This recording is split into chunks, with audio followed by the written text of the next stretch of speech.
이 선행학습을 짤 때, 근데 이제 뭐 고등학생들 버전이라기보다는 약간 중학생들 뭐 혹은 고1까지 뭐 초등학생들 이 선행의 어떤 학습 전략을 짤 때 이제 어떻게 구성하는 게 가장 좋겠냐를 나열을 해라. 그러면 한 1부터 100까지 나열이 되지 않겠냐. 1부터 100까지도 나열 더 돼요. 뭐 세세하게 디테일하게 뜯으면 한 1에서 한 200까지 되지 않겠냐. 올바른 선행학습법이라는 책을 내면 200페이지를 한 페이지 한 내용으로 다 구성이 가능하지 않겠냐. 근데 우선은 가장 기저에 깔리는 부분은 뭐 선행이라는 어떤 이 전제를 딱 달고 얘기를 드리면 선행이라는 전제를 달고 드리면 제가 생각할 땐 이 세 개 아닐까. 이 세 개가 가장 중요한 거 아닐까.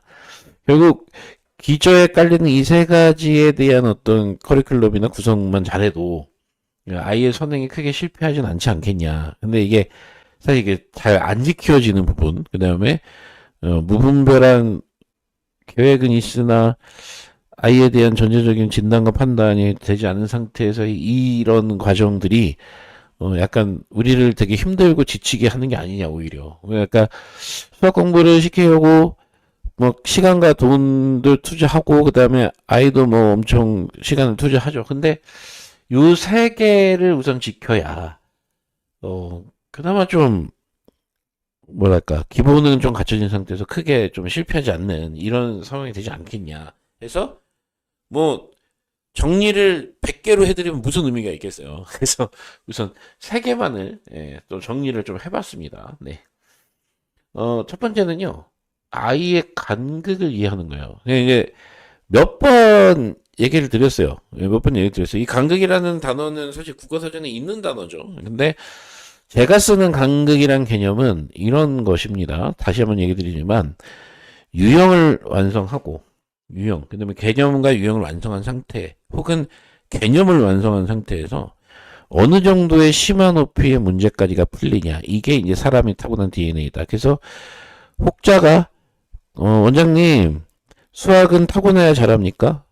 그 타고난 영향이 큽니까? 라고 얘기하면 이 간극 때문에 이 간극이 사람마다 타고난 능력이거든요. 이 간극 때문에 굉장히 좀 좋은 수학적 DNA를 받은 건 굉장히 중요하다. 근데 그러면 거꾸로 간극이 적으면 뭐 입시설 못하겠냐? 그건 아니다. 뭐 이런 얘기를 한번 드린 적이 있고 그 다음에 간극이 정말 완전히 보통 사람이다. 노멀하다. 뭐 상위 50% 언더다 이러면 실제 현행 수능 구조로 치면은 맥스 92점 이상은 좀 받기가 힘들다. 뭐 이런 얘기도 사실 드린 적이 있고. 그래서 타고난 것에 대한 영향이 절대 없다. 이거는 거짓말이고요.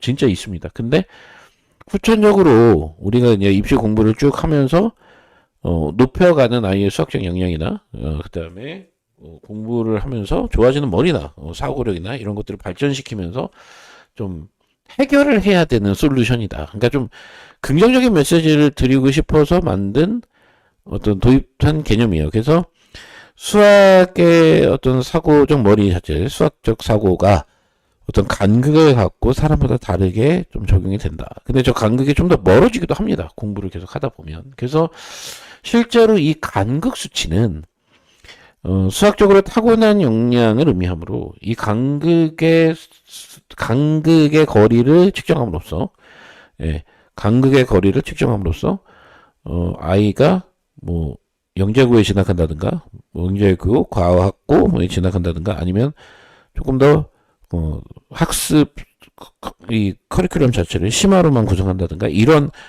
어떤 방향성을 좀 체킹하는 그런 요소가 된다. 그러니까 이 간극 말고도 저번에 이제 얘기 드렸던 저번 시간 2탄 끝에서 얘기 드렸던 연계사고, 해석사고 얘기를 드렸는데요. 그러니까 그 해석사고, 연계사고도 사실은 출발점이 좀 달라요. 간극만큼. 그래서 실제 DNA로 결정되는 거는 간극과 이건 변하지 않는 것이고요. 거의 대부분 조금씩 넓혀질 뿐 거의 변하지 않는 것이고 이 간극은 그 다음에 타고난 해석사고와 연계사고의 지점이 존재한다. 이렇게 보시면 되겠습니다. 그래서 그걸 통칭해서 간극이라고 얘기했는데 사실은 이제 좀 더 면밀히 얘기하자면 타고난 능력을 얘기하는 것이에요. 근데 이 타고난 능력이 어느 정도 되는지를 어릴 때부터 초장에 좀 파악을 해줘야 된다. 근데 이거를 파악을 안 한 상태에 어떤 그 자체로의 아이의 스타일, 뭐 성격, 뭐 등등 인간의 독특한 어떤 그 개성 뭐 이런 식으로 이해를 해주셔야 너는 왜 다른 애들만큼 못해? 뭐라든가 굉장히 뛰어난데 우수한데 이렇게 판단할 수 있는 이 어떤 남다름 본인만의 가진 아이만의 이 학습 솔루션을 만들어가야 되는 이 패턴을 알아내는데 굉장히 중요하겠다. 그래서 이 부분은 어머님들이 좀 생각을 하셔야 될 것 같다. 뭐 유전이 됩니까? 이런 얘기 많이 물어보시는데요. 유전적 영향이 있겠죠? 타고나는 거지만 하지만 부모님이 수학을 잘했다고 아이가 수학을 잘하는 것만은 또 아니더라. 그러니까 약간 뭐 알 수 없는 것 같아요. 이거 같은 경우는 진짜 뭐 약간 독립적인 사항이더라. 그래서 뭐 어머님들 이제 상담하시다 보면 이런 얘기도 많이 하시는데요. 우리는 뼛속까지 문과 집안입니다. 이런 얘기 하시는데 문이과든 본인이 하고 싶은 전공에 의해서 선택이 되어지는 게 더 좋은 거고 사실 문과에 간다고 해서 수학을 못하는 사람이다라고 얘기되는 경우는 수학을 진짜 못해서 어쩔 수 없이 문과를 가는 경우겠고 실제 이 간극은 문과 아이들 중에서도 굉장히 크게 나타나는 친구들이 가동이 있습니다. 네.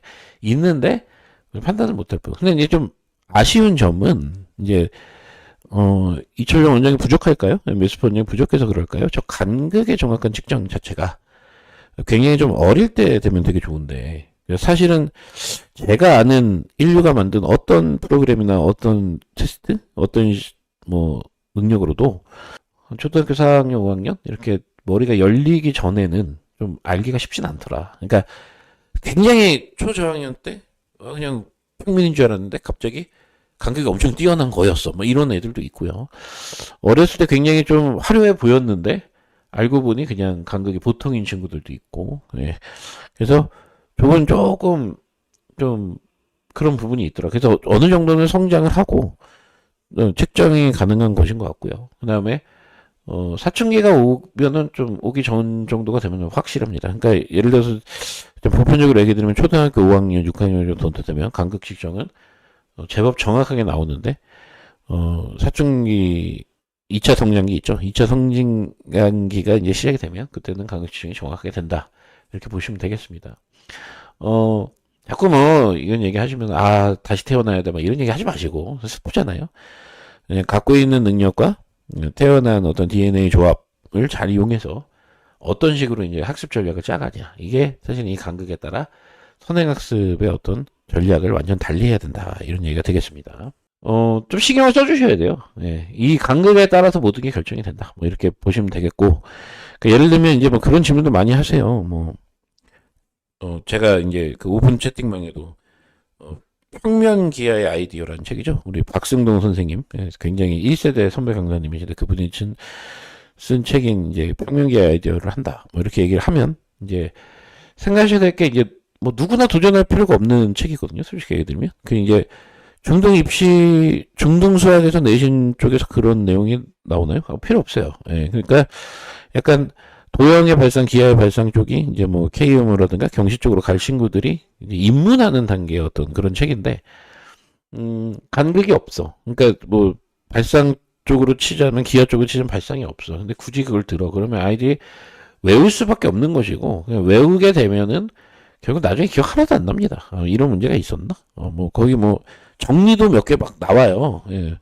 뭐 메넬라우스 뭐 등등 뭐 이렇게 정리 나오면 그 이제 배울 땐 알아요. 배울 땐 알고 그걸 적용을 하는데 그게 이제 나중에 본인 것으로 완전히 승화가 돼서 가려면 이런 수치가 굉장히 중요하다. 그러니까 MCQ를 받으시면 제가 써드려요. 간극 수치를 이렇게 별 5개에서 별이 몇 개인지 이렇게 써드리니까 MCQ를 받는 것도 좋은 방법이 되실 수 있고. 예.